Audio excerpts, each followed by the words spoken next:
Charles Gilles est né le 6 janvier 1820. À 6 ans il entre à l'école mutuelle de son quartier, dont il sort à 12 ans pour entrer en apprentissage. Sa mère est corsetière, elle le fait coupeur de corsets, profession qu'il exerce longtemps. L'absence d'informations sur son père laisse supposer qu'il est un enfant naturel non reconnu, doué d'une intelligence peu commune et qu'il s'applique à cultiver par la lecture assidue des poètes, des historiens et de tous les livres que le hasard lui procure. Charles Gilles, à 16 ans, la tête pleine de chansons, rime correctement, si la forme laisse parfois à désirer. La pensée est déjà claire et originale. En 1839, il chante à ses amis la fête des Champeaux. Si la scène de la chanson se passe au XVIe siècle, les allusions sont saisissantes, et c'est au nom des opprimés du jour que le poète se fait entendre. Dès ce moment Gilles ne s'arrête plus. Il produit sans cesse. Les sujets les plus divers abondent sous sa plume. Il veut enseigner au peuple ouvrier, qui vient l'écouter et l'applaudir dans les goguettes, l'histoire de la Révolution française en chansons. Il crée pour cela des chansons à succès. Le Vengeur, le départ de la garde nationale en 1792, la 32e demi-brigade, le bataillon de la Moselle. Il fonde la goguette des animaux appelée aussi goguette de la ménagerie. Il en devient le président. Il existe une chanson d'inauguration de la goguette des animaux, composée par Charles Gilles en 1839. Les membres de cette goguette se font appeler les animaux et s'affublent chacun d'un nom d'animal. Le fondateur de la goguette par ce choix paraît donner ainsi un écho au carnaval de Paris. À l'époque cette fête est très grande, vivante et populaire et les costumes d'animaux, ours ou girafes par exemple, y sont traditionnels. La goguette des animaux est très politisée et ne s'en cache pas. Les goguettes sont tenues de faire l'annonce suivante au début de chacune de leurs assemblées. Toute chanson politique ou attaquant la personne du roi est sévèrement interdite. À l'inverse, Charles Gilles ouvre la séance de sa goguette par ces mots. Les chansons politiques sont permises. On peut dire merde au roi. Les séances commencent dès qu'il y a 13 présents. Un vrai chat ou un vrai chien présent dans la salle comptant dans ce nombre 13. La goguette des animaux est un succès et certains soirs s'y retrouvent jusqu'à 500 personnes. À côté des animaux membres en titre, les visiteurs de sexe masculin sont appelés les rossignols. Le nom est flatteur car c'est l'oiseau par excellence réputé pour son chant en France. C'est aussi une moquerie dissimulée et implicite quand il concerne les visiteurs qui chantent. Particulièrement faux. Parmi les affiliés aux goguettes les femmes sont nombreuses. Ce n'est pas le cas à la ménagerie où elles sont refusées comme membres. Elles peuvent être seulement visiteuses sous le nom de fauvettes. Le choix d'un nom d'oiseau insectivore pour désigner les femmes est peut-être à rapprocher du nom choisi par le président de la goguette. Charles Gilles et le moucheron. On connaît un autre exemple d'humour animalier chez Charles Gilles. Considérant que la salle longue et basse où se réunit la goguette le banquet du jeudi ressemble plutôt à un terrier, il a donné à cette goguette et à ses membres le nom des Lapiniers. Pour propager leurs idées, Charles Gilles et son ami chansonnier Charles Regnard fondent la chanson. De nos jours, publication mi-livre, mi-revue qui connaît 20 livraisons soit 2 volumes de 1843 à 1844. Cette publication aurait été faite en rivalité avec l'éphémère revue L'Écho lyrique, feuille d'annonce, journal littéraire, artistique, théâtral et chantant, paraissant le dimanche, avec laquelle Charles Gilles entretient une polémique significative. Le chansonnier en veut à cette revue fautive selon lui de défendre une vision neutre, ludique, hédoniste, épicurienne de la chanson. L'Écho lyrique écrit « Le goût de la chanson ». Vivante personnification de l'insoucieuse gaieté française, subsiste aujourd'hui plus que jamais. Paris et sa banlieue comptent un grand nombre de sociétés chantantes, qui modestes, sans fracas, prirent la simple dénomination de goguette. C'est là que chaque semaine les ouvriers, viennent passer une soirée agréable, où règne l'entrain, la gaieté et la bonne harmonie, où chacun vient apporter sa chanson, sa romance, que les confrères applaudissent. Unité, urbanité, amitié, sont les seuls mots d'ordre de ces joyeuses réunions. Durant cette polémique, Charles Gilles écrit faisant référence à l'épidémie de choléra de 1832 qu'il a connue quand il avait 12 ans et qui a fait à Paris plus de 19 000 victimes. En 1844, dans son Histoire de la chanson, Charles Gilles expose sa conception utilitaire, élitiste et moralisatrice du chansonnier. Le chansonnier doit faire que le peuple ne perde pas son temps à se distraire à la goguette. À la goguette, le chansonnier doit être pour le peuple un porteur du savoir, guide politique et moral. Charles Gilles est alors, avec Charles Colemans et Gustave Leroy, une des 3 plus fameuses célébrités des goguettes parisiennes. Parlant de Henri Avenel, écrit en 1889, il faisait un triumvirat qui avait toutes les sympathies de la population ouvrière. Leur nom était connu et apprécié à leur juste valeur dans tous les ateliers des faubourgs et de la banlieue. Les positions politiques et morales affichées par Charles Gilles déplaisent à la police. De ce fait, la goguette qu'il préside est obligée de déménager souvent.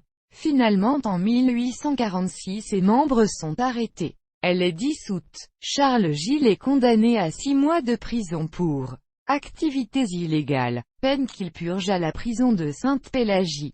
Plus tard, Gilles put se vanter d'avoir son propre agent de police, qui le suivait partout et qui l'invitait même à boire. En 1846, la Société lyrique des Templiers publie une chanson écrite par Charles Gilles et Christian Seller, Nos démissions à la Lice et chansonnière, où les 2 goguettiers rejettent la goguette de la Lice chansonnière, l'accusant de manquer de générosité, sincérité et refuser l'adhésion des femmes. La même année, il est un des 3 fondateurs du groupe de 39 chansonniers de goguette qui rédigent collectivement Les 100 et une petite misère, œuvre sociale, rédigée par les meilleurs chansonniers de l'époque, sous la direction de M.M. Charles Gilles, Adolphe Letac et Eugène Berthier.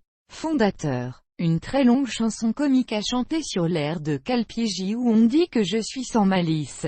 Elle est composée de 101 couplets signés et finissant tous, avec de légères variations, par « ça devait bien le gêner su le moment ». Charles Gilles signe les couplets 3, 24, 72 et 94. Charles Gilles écrit la chanson qui sonne comme un défi au préfet de police qui a fait fermer notre goguette. Extrait. Charles Gilles est lieutenant de la garde nationale en 1848. Charles Gilles connaît tout le long de sa vie la misère matérielle. Ses chansons ne lui rapportent rien. Les éditeurs Essautier et Durand le rétribuent à raison de 50 centimes le couplet. Seul l'éditeur Vieillot le paye correctement. En 1849, il dépose une demande de subside au ministère de l'Instruction publique en qualité de chansonnier. Dans cette demande, il déclare être le seul de sa catégorie. Cette même année, il édite une publication éphémère, Les Grelots de Momus, dont sont conservés 2 numéros à la BNF. Pour subvenir à ses besoins, Charles Gilles est amené à exercer des métiers pénibles, peu qualifiés. Il travaille dans une fabrique de blancs de Céruse, ce qui lui inspire la chanson Les Cérusiens. Plus tard, il traîne une voiture à bras dans les rues de Paris, en qualité de garçon de magasin. Et, dans les dernières années de sa vie, il donne des leçons de français et d'écriture, à raison d'1 franc le cachet. Ses élèves demeurent plus souvent au 6e étage qu'au 1er. Cela donne une idée des ascensions qu'il doit accomplir pour arriver à gagner 100 francs par mois. Il a des relations suivies avec Béranger, qu'il apprécie beaucoup et le cite souvent comme un vrai chansonnier. Et jamais le vieux poète ne l'a entendu proférer une plainte. En 1852, Nadar dessine son portrait. Il figure avec son inséparable Pipe, seul chansonnier dans la série des littérateurs du Panthéon. Nadar, en 1854. Toujours présent dans le Panthéon Nadar. Il est le numéro 235. Le matin du 24 avril 1856. Charles Gilles solde un petit compte de 2 francs, son unique dette, à un boutiquier voisin de chez lui. Un certain temps après, Madame Ketty arrive, et trouve la clé sur sa porte. Elle entre, et découvre Gilles pendu dans sa chambre, au moyen d'une corde. Il est mort depuis 1 heure. Les apparences sont celles d'un suicide. Eugène Baillet, qui l'a connu, écrit en 1890 que si Gilles a mis fin à ses jours, c'est qu'il était fatigué des chaos de la vie, désenchanté et doutant de lui-même. Deux autres hypothèses n'ont pas été soulevées. L'une, que Gilles est victime d'une dépression nerveuse à attirance suicidaire, qui relève du médical et non du moral. L'autre, qu'il est assassiné et le crime camouflé en suicide. La version retenue dans les biographies est celle du suicide causé par la démoralisation. Le chansonnier et goguetier saint-simonien Jules Vinsart, qui fut un ami de Charles Gilles, a donné en 1878 une explication à la mort du poète. Mais, elle a cette grande confiance qu'il avait, Charles Gilles, dans sa personnalité. Cette folle vanité qui s'était emparée de lui sous toutes les formes, l'entraîna dans l'abîme, je le crois ainsi. Et je n'aimais cette idée que parce que j'ai été à même de bien étudier le caractère de ce pauvre ami, et que sa triste fin me semble témoigner que je l'ai bien pénétré.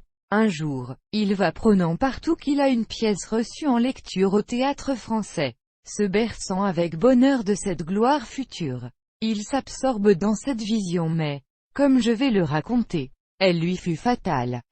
Arsène Housset, leur directeur de ce théâtre, s'était chargé du manuscrit, et, disait Charles Gilles, lui avait donné l'assurance de son acceptation par le comité mais, et là au bout de quelques mois d'attente, la pièce fut renvoyée à son auteur. Toutes ses illusions étaient détruites, c'était un coup de foudre pour le pauvre Gilles. Il s'affaissa sous le poids de cette déchéance. Et peu de temps après on le trouva pendu à la porte de sa chambre. Les chansons commémoratives rédigées par quelques-uns de ses collègues à l'occasion de sa disparition donnent une idée de la place importante qu'il occupe auprès de ses contemporains. On connaît des textes d'Auguste Halas, Charles Colmens, Eugène Imbert et Jules Janin. Dans la famille de Charles Gilles, son beau-frère Noël Mouret est également goguetier. Mouret a eu l'occasion de lui rendre des hommages posthumes et chantants. Eugène Imbert écrit à ce propos en juin 1880. J'ai dit que Mouret a souvent présidé des sociétés chantantes. Il en a fondé plusieurs. Il a en outre organisé des soirées en l'honneur des chansonniers morts. Seulement, comme le siège de ces soirées change souvent, on inaugure généralement le nouveau local par les chansons de Gilles. En 1878. À l'occasion du 22e anniversaire de la disparition de Charles Gilles, la revue La Chanson écrit, dans l'œuvre de Gilles, on n'a que l'embarras du choix. Pour trouver de belles et bonnes choses, Gilles restera une des gloires de la chanson moderne. En 1890, Eugène Baillet écrit, les 150 chansons de Charles Gilles sont disséminées dans des publications oubliées ou des feuilles volantes. Je les ai toutes retrouvées et réunies en un volume manuscrit. Il y a là une œuvre qui compte dans l'histoire littéraire et philosophique du XIXe siècle et qu'il faut sauver de l'oubli. Charles Gilles a composé une vingtaine de musiques pour ses chansons. Ce sont des airs presque tous devenus populaires. On lui doit aussi un acte en vers, pétillant de verve et d'esprit, intitulé Le Barbier de Pézenas. Il a été publié dans le journal Le Témoin. Rédacteur en chef Henri Lecomte. Eugène Baillet ne paraît pas avoir réalisé son projet de publication de l'ensemble des chansons de Charles Gilles qui finit par être complètement oublié par le grand public.